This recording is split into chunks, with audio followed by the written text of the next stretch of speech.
Welcome to Queen City Cyber Consulting's channel. Please like, subscribe, and share. Welcome back, everyone, to Queen City Cyber Consulting, where we learn about cybersecurity, both for certification purposes and also to better help protect environments. And that's an important function across the board, and one that I encourage people to get involved with because it is important. You are part of what protects critical infrastructure, the financial institutions, educational institutions. You could be working in any business vector and be helping protect it as a cybersecurity professional. For those that come into the field, there are two terms that we're going to go over today that you will hear again and again and again, whether it's on a certification test like the Certified Ethical Hacker or Security Plus, even some of your more advanced tests like the CISSP will talk about these two terms. And whereas they may seem at one point to overlap, in reality, they do cover two different areas, which we'll talk about in this video together. And one is IOCs, or indicators of compromise, and the other one is indicators of attack. So IOA and IOCs. Now, you could have a dilemma if you get stuck trying to figure out which one is which. In the real world, the physical world, you may be looking at footprints that are left after a burglary. That's one indicator. Or you may actually pull up and find the thief in action at the scene. You catch him in real time as they try to either pick a lock or break a door or a window to get in. So one is an indicator of compromise. The other one is the indicator of attack. And understanding the difference between them can help define the speed and maturity of your defense and your response. So let's break it down. What are indicators of compromise? They represent static post-incident forensic evidence that show an intrusion or a system compromise has already happened at some point in time in the past. Now, out in the real world, you may very well hear these two terms intertwined and used as if they both mean the same thing, but for the purpose of certification test, you have to remember that they are indeed very different. Indicators of compromise are strictly what they call forensic evidence. It's left behind. It's evidence that somebody left at the scene. Think, say, a hair or fiber from a cloth or a fingerprint left at the scene of a crime. Basically, the crime's already taken place. The suspects are gone, but they left evidence behind. They answer the question, what happened? What kind of indicators of compromise might you see out there? Well, there's a ton of them. Malicious file hashes. That could be an MD5 or a SHA-256 hash. It could be known command and control IP addresses or malicious domains. It could be registry keys that were created during malware installation. IOCs, though, as you can see right here, they have a very short lifespan because once an attacker is done with an intrusion, they will change their file hashes and probably, in many cases, even their IP addresses. That's so they can't get caught as easily. I mean, you have to stop and think about this. Criminals aren't stupid. They know that we look for these things. And so they know if we find them, they better have changed them. You can see the list over here that we just talked about.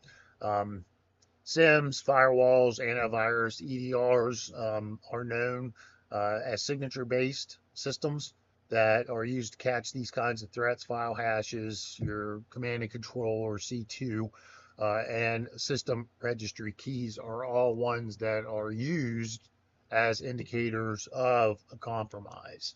Now, indicators of attack or IOAs. These focus more on the dynamic behavioral patterns and attacker intent. So you're really looking at what an adversary is actively attempting to do right now, and it's regardless of tools being used.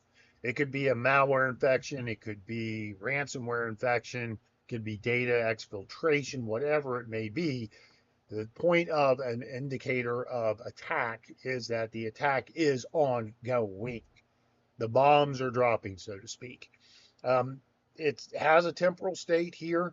Your indicators of compromise don't have that. They're static, they rest, they're established, but an indicator of attack, they change. They are proactive in real time. You can find a lot of these on the MITRE ATT&CK framework right here. I'll include a link to this. We looked at MITRE, their matrix for AI before. This is for enterprise attacks, and you can see you have all the different areas. We'll cover this again in another video more in depth, but I did want you to see it and know that it's out there. This is a great study tool as well if you're preparing to take any kind of a certification test, and many of them do ask about MITRE ATT&CK. And if you're putting in for jobs, I've seen a lot of job descriptions ask that you be familiar with the MITRE ATT&CK TTPs. TTP, tactic, tactic, technique, and procedures, TTP. You need to know that phrase as well. It'll show up on some certification tests. It is very high resilience. If you catch these early, you force the attackers basically that they have to go back and they have to rewrite their whole playbook because their tools have been identified. Think about all the movies that you've ever seen, and they look at a crime scene and they dust it for prints and they go, there's no prints. And then they find out that the attacker actually used acid on his fingerprints so that he wouldn't leave prints behind, or he cut them off or whatever. That's the same thing here. You may see scenes where a criminal will wear an entire bodysuit, and that's so they don't leave DNA behind. It's the same kind of principle, only it's dealing with the cyber world. And again, we've used these throughout here, this real world analogy. To keep it simple, your common indicators of compromise are given over here in a little graph that's shown. Again, the IOC, you're looking at evidence that's been left behind. Crime's already occurred. You're examining the evidence to figure out what happened and who did it. The indicators of attack, the IOAs, are when a security guard is actually watching the criminal jump a fence, disable the alarm box, and then try to break in before they get to the money. And this is a nice direct comparison matrix for you right here, give you the perspective. What primary question you should ask, what kind of detection styles work, whether it's signature and hash matching, or if it's heuristic EDR and anomaly analysis. You'll hear all these terms on tests and out in the real world. We will cover them more in depth in some other videos. Attacker evasion, it's easy. Changing your IP or your file hash, easy peasy. But here it's more difficult with IOAs because they have to change their fundamental tactics, techniques, and procedures. Primary goal of indicators of compromise is scoping an incident, doing the cleanup afterwards, recovery, and also your lessons learned or your retrospective triage. And then under indicators of attack, you're working real world, real time against an attacker that has breached the network. So keep all those differences in mind. When you're done the video, I'm going to try to attach a quiz to this one to hopefully help you explore these and drive them in a little bit more so you're more ready. So, little detection pipeline layout. You've got an indicator of attack intercept, the EDR, your endpoint detection and response tool. Say it's Sentinel-1, Microsoft Defender. I mean, there's numerous ones out there. It catches anomalous behavior, something out of the ordinary. Say Word launches PowerShell, or Outlook.exe launches PowerShell. Then your EDR takes immediate action and stops that from happening. That's an IOA intercept. When you're looking at a system or systems that have already been breached, you're doing triage on those via a variety of different tools to get those file hashes, the IPs that were involved, registry keys, installed programs, things like that. And these are not useless in any way, shape, or form.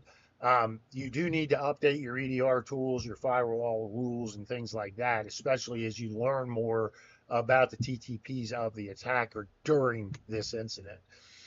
You can go out and take those indicators of compromise and put them into your SIM and sweep historically, looking for other compromised hosts across the environment.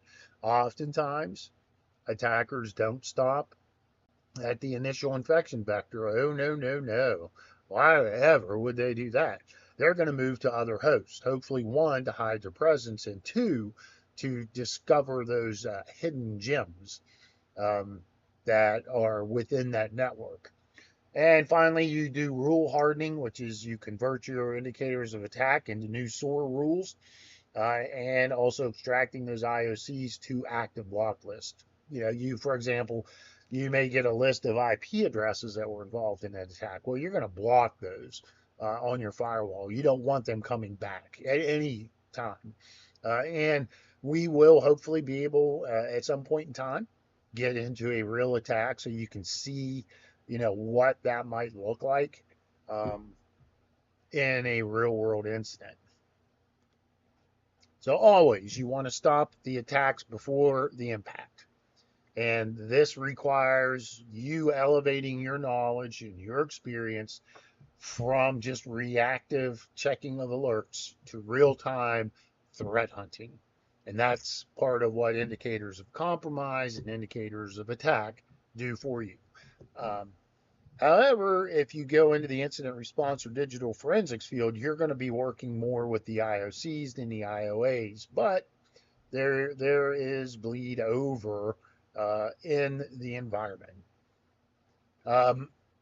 Remember, you're not going to pick one over the other. World-class SOCs and testing sometimes use both, and they call it a hybrid detection pipeline. That way they cover everything, both historical attacks and also possible future attacks. So, real quick wrap up. IOCs tell you where an attacker has been. IOAs tell you what an attacker is doing.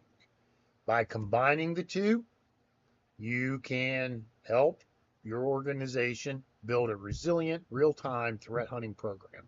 And threat hunting is important. Dwell time does mean something. Dwell time, how much time an attacker gets to spend in your environment. All right. Take time to take the quiz and make sure that you get these ideas ingrained in you so that you can go forth and conquer. Queen City Cyber Consulting signing off. Thank you for watching. Please like, share, and subscribe.